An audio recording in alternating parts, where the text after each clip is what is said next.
सकाळीच आज आमचा प्रवास चालू झाला अक्कलकोटला जाण्यासाठी. देवांशी आजी मी निघालो तर बस स्टँडवर पोहोचलो धाराशिवच्या आणि अर्धा तास वाट बघितल्यानंतर आम्हाला सोलापूर बस मिळाली. खरं तर खूप दिवसापासून माझ्या मनात चालू होतं स्वामींची भेट घेण्याची आणि अक्कलकोटला जाण्याची, आणि आज तो फायनली दिवस आला. आम्ही निघालो अक्कलकोटला.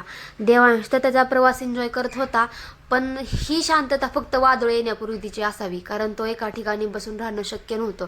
मला वाटलं होतं माझी काय बेजारी करणार आहे, अजून काय सांगता येत नाही दिवसभर. तर आम्ही पोहोचलो सोलापूरला. तिथे थोडा वेळ वाट बघितली आणि नंतर आली अक्कलकोट गाडी.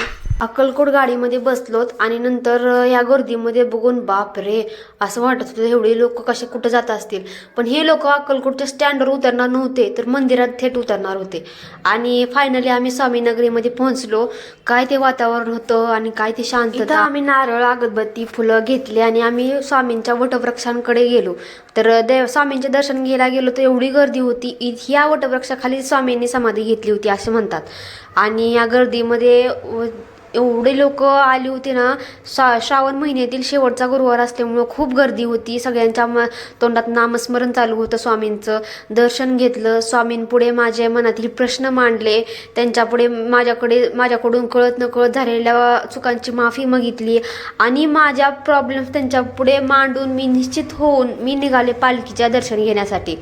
तर फायनली मी पालखीचं दर्शन घेतलं आणि समोरच्या आवारामध्ये जाऊन बसले.